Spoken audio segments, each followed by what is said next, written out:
Bonsoir chers auditeurs et chères auditrices de notre web radio R212. Aujourd'hui, nous avons le plaisir de vous présenter une réflexion captivante proposée par Aziz Boussetta, en sa qualité de chroniqueur invité. Son article, intitulé Wabi, El Madawi et les autres, aborde des questions essentielles liées à la liberté d'expression, la justice et le rôle des institutions au Maroc. Préparez-vous à une analyse riche et incisive, voici cet article pour vous en version podcast. Aziz Boussetta entame son propos en décrivant un paysage où les dynamiques évoluent, de la manière suivante. Nous sommes à une époque où une nouvelle réalité prévaut, où de nouvelles règles se dessinent, mais sans que certains actes changent. Un journaliste s'exprime offensivement contre un ministre, le ministre le poursuit en justice, et le journaliste est condamné, en première instance, à 1 an et demi de prison ferme et 1,5 million de DH. Du déjà vu. Nous sommes blasés de cela, et nous tous, Marocains, aurions mérité mieux. Un ministre magnanime qui use de verbes et de proximité pour convaincre, un journaliste plus en retenue et une justice plus en modération. Là, notre journaliste enrichit son propos en soulignant que cette situation ne devrait plus être d'actualité dans un Maroc aspirant à de meilleurs standards ainsi. Les faits. Hamid El Madawi, dans sa chaîne YouTube de grande audience, dit sur le ministre de la Justice un certain nombre de choses concernant un possible soupçon de fraude fiscale, sans retenue dans le propos, et Abdelatif Wabi, ministre de la Justice de son État, considère que ces propos étant diffamatoires, décide de poursuivre le journaliste en justice, pour diffamation. Boussetta explore les faits qui ont déclenché cette affaire, en disant que le ministre de la Justice veuille défendre son honneur est tout à fait acceptable, comme il est parfaitement compréhensible que le journaliste dise ce qu'il pense être utile à son audience. Les deux sont parfaitement responsables, conscients et autonomes, on l'espère, de leurs actes, même si les deux sont récidivistes de ces actes. Monsieur Wabi pour avoir entraîné en justice, fait condamner à 4 ans de prison ferme et incarcéré Reda Taoujni, entre-temps gracié par le roi, et Hamid El Madawi pour tenue de propos inappropriés, en 2017 ou aujourd'hui. Mais convenons que les deux, aux conditions susmentionnées de responsabilité, de conscience et d'autonomie, on l'espère, sont dans leurs droits en s'exprimant pour l'un, en se défendant pour l'autre. Alors où est le problème ?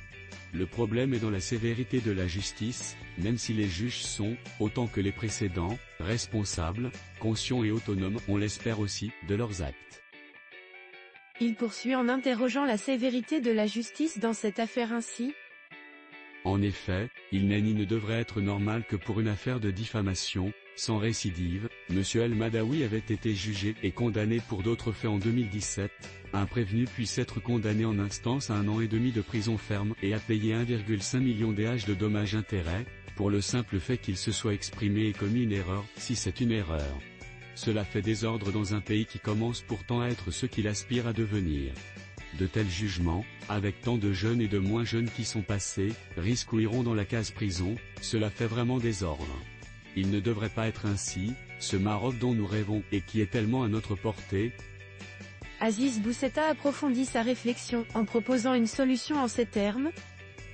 Il manque à ce pays, et cela a déjà été dit, une justice dédiée aux médias. Autrefois, voici plus de 10 ou 20 ans, la chose était difficile, pour des raisons aussi nombreuses que diverses. Aujourd'hui, avec les nouvelles lois sur l'expression numérique, les procès en diffamation qui prospèrent, les condamnations de jeunes pour propos séditieux sur la toile qui se multiplient, l'inquiétude des masses populaires qui pointe, il est plus que temps et encore plus nécessaire que le pays dispose d'une justice spécialisée dans ces affaires, pour qu'au moins les juges cessent de faire les grands écarts entre code de la presse et le code pénal. L'auteur illustre son argument en comparant la justice spécialisée à d'autres domaines déjà structurés, ainsi. En structurant spécifiquement et catégoriellement la justice, cela éviterait bien des débats justifiés sur l'injustice. Si l'administration, la famille, le commerce, ont leur juridiction et leur législation, l'expression devrait pouvoir aller aussi dans cette voie. Il y va de la paix sociale, car nous sommes là confrontés à une incompréhension de génération, entre ceux qui pensent pouvoir tout dire, d'autres qui disent ce qu'ils veulent et comme ils le veulent, les cibles qui doivent également devoir se protéger, comme les individus, les organisations et aussi l'État, et la justice, qui juge et condamne avec ce qu'elle a. Boussetta explore ensuite les défis posés par l'évolution de la liberté d'expression de cette manière. Oui, l'État au sens global du terme doit pouvoir être protégé des dérives de l'expression débridée, de la même manière qu'il avait fallu, des décennies durant, protéger la libre expression de la brutalité répressive ou au moins excessive de l'État. À cette époque, la puissance publique était réellement puissante et détenait tous les moyens de brider l'expression. Aujourd'hui, avec les réseaux sociaux et, plus généralement, la révolution numérique, ce sont les militants, influenceurs, journalistes qui possèdent la puissance.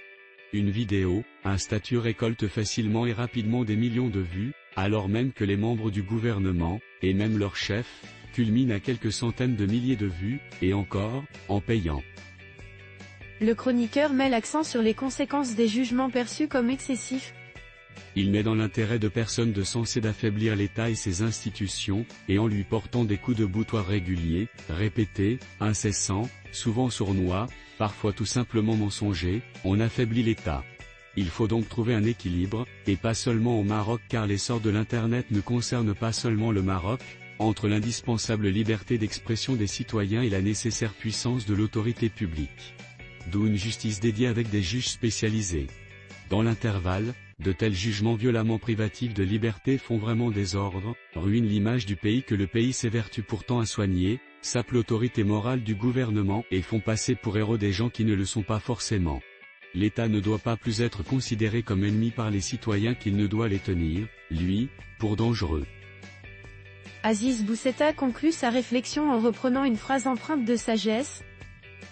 N'y a-t-il pas parmi vous un homme raisonnable? On l'espère. Chers auditeurs de la Web Radio R212, merci d'avoir été à l'écoute de ce podcast enrichissant, fruit de la plume d'Aziz Boussetta. Nous espérons que ces réflexions ont su captiver votre attention et nourrir votre réflexion. Restez fidèles à notre rendez-vous, et à très bientôt pour un nouvel épisode. Si vous le voulez bien, avec toute notre gratitude. L'équipe de R212.